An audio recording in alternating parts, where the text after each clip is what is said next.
നമസ്കാരം, ഞാൻ വിനി, മലബാർ അടുക്കള തുർക്കി കോർഡിനേറ്റർ ആണ്.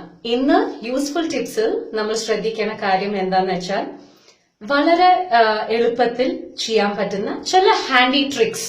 അതായത് നമുക്ക് ചിലപ്പോ ചെറിയ ചെറിയ അസുഖങ്ങളൊക്കെ ഇങ്ങനെ കണ്ടുവരുമ്പോൾ നമ്മുടെ അടുക്കളയിൽ ഇല്ലെങ്കിൽ നമുക്ക് സ്വയം ചെയ്യാൻ പറ്റുന്ന ചില ഹാൻഡി ട്രിക്സ്. ഓക്കെ, ഫസ്റ്റ് അതിൽ വരുന്നത് എന്താന്ന് വെച്ചാൽ ജലദോഷം വരുന്ന സ്റ്റാർട്ടിംഗ് സ്റ്റേജ്. അങ്ങനെ ഒരു സംഭവം ഉണ്ട്. നോസൊക്കെ ഒന്ന് ബ്ലോക്ക് ആവണ പോലെ, അല്ലെങ്കിൽ ഒന്ന് തുമ്മി ആ ഒരു ലെവല്. അതേമാതിരി നോസ് ബ്ലോക്കേജിന്റെ ആ ഒരു സ്റ്റാർട്ടിംഗ് ഒക്കെ ആവുന്ന സമയത്ത് ചെയ്യേണ്ട ഒരു കാര്യം, കുട്ടികൾക്കാണെങ്കിലും 1 കപ്പ് ചെറിയുള്ളി എടുക്കുക, അതിനെ നല്ലോണം നല്ലെണ്ണയിൽ വഴറ്റുക.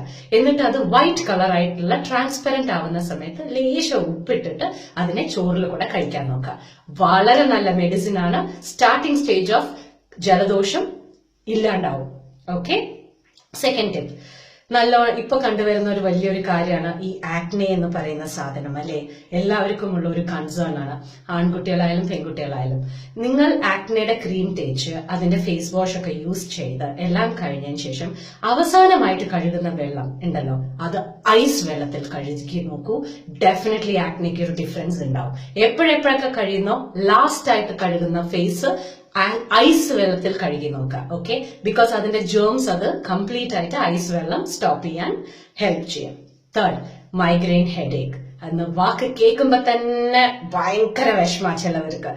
ഇതിന്റെ ആദ്യത്തെ സ്റ്റാർട്ടിങ്ങിന്റെ സമയത്ത് ഓക്കെ, മൈഗ്രെയിൻ സ്റ്റാർട്ടായിട്ടാണല്ലോ ഒരു മൂർധന്യ അവസ്ഥയിൽ എത്തുക. ഞാൻ അങ്ങനെയാണ്. അതുകൊണ്ട് ആ ഒരു മൈഗ്രെയിന്റെ സ്റ്റാർട്ട് സമയത്ത് നമുക്ക് പെട്ടെന്ന് നമ്മുടെ മരുന്നും എല്ലാ കാര്യങ്ങളും ഒക്കെ ഒന്ന് കഴിച്ച് അതിനെ ഒന്ന് കൺട്രോൾ ലെവലിലേക്ക് കൊണ്ടുവരണം എന്ന് തോന്നുന്ന സമയത്ത് നമ്മൾ ചെയ്യേണ്ട ഒരു കാര്യമാണ്, വിശ്വസിക്കൂ, ഇത് നടക്കും. ഓക്കെ, നാവെടുത്തിട്ട് തൊണ്ടയുടെ അടിയിൽ പ്രസ് ചെയ്യാം. ഓക്കെ, ഇങ്ങനെ പ്രസ് ചെയ്യാം.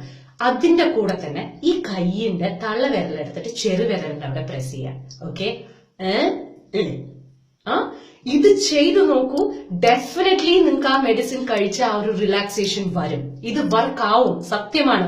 ഇങ്ങനെയൊക്കെ പിടിച്ചാൽ വർക്ക് ആവും ഒന്ന് ചിന്തിക്കേണ്ട. ഞാൻ ചെയ്യാറുണ്ട്, വർക്ക് ആവും. And this it works, definitely it works. Next, തൊണ്ട എങ്ങനെ ഇച്ചിങ് ഒക്കെ ആവുന്ന പോലെ, ഈ മീറ്റിങ്ങിനൊക്കെ ഇരിക്കുന്ന സമയത്ത് പെട്ടെന്ന് ഇച്ചിങ് ഒക്കെ ആവുമ്പോ എന്നൊന്നും പറയാൻ പറ്റില്ല അല്ലെ. ചെറിയ കുട്ടികൾക്കാണെങ്കിൽ തൊണ്ട ചൊറിയണമെന്ന് പോലും പറയാൻ അറിയില്ല.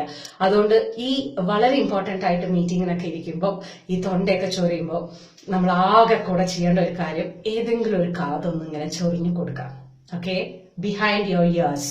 ഓക്കെ, ഒന്നും ചെയ്യണതിന് പകരം ജസ്റ്റ് ഈ കാതൊന്ന് ചൊറിഞ്ഞു നോക്കൂ. തൊണ്ടയുടെ ഇച്ചിങ്ങിന് നല്ല ഡിഫറൻസ് ഉണ്ടാവും. കുട്ടികൾക്കാണെങ്കിൽ പതുക്കെ ഒന്ന് ചൊറിഞ്ഞു കൊടുത്താൽ മതി, അതിനുള്ള ഡിഫറൻസ് ഉണ്ടാവും. നെക്സ്റ്റ്, ഒരുപാട് ആൾക്കാർക്ക് കണ്ടുവരുന്ന കാര്യമാണ്, രാവിലെ എണീറ്റ് കഴിഞ്ഞ ഉടനെ ബെഡിൽ നിന്ന് കാല് താഴേക്ക് വെക്കുമ്പോൾ തലകറങ്ങാം. ഒരുപാട് കാരണങ്ങളാണ് അതിന്. പക്ഷെ ജസ്റ്റ് ഒരു കാര്യം മാത്രം ശ്രദ്ധിക്കുക, 2 കാലും എടുത്ത് താഴെ വെക്കാതെ ഒരു കാല്, പ്രത്യേകിച്ചിട്ട് റൈറ്റ് ലെഗ് മാത്രം എടുത്തൊന്ന് താഴെ വെച്ച് ആ ബോഡി ഒന്ന് റെഗുലൈസ് ആവട്ടെ.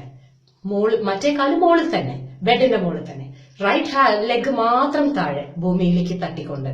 ഓക്കെ, അതൊന്ന് ബ്ലഡ് റെഗുലേറ്റ് ആയതിനു ശേഷം 2ാമത്തെ കാലും എടുത്തു വെച്ചിട്ട് എണീറ്റ് നിൽക്കാൻ നോക്കുക. ഓക്കെ, ഒരുപാട് കാരണങ്ങൾ കൊണ്ടാണ് ആ ഡിസീനസ് വരുന്നത്. സോ ഇന്ന് കുറച്ച് ഹാൻഡി ടിപ്സ് മാത്രം. ഇനിയും ഒരുപാട് സെഷൻസ് നിങ്ങളുടെ മുമ്പിൽ വരുന്നതായിരിക്കും. ഞാൻ വിനി, സൈനിങ് ഓഫ് ഫോർ മലബാർ അടുക്കള. Thank you.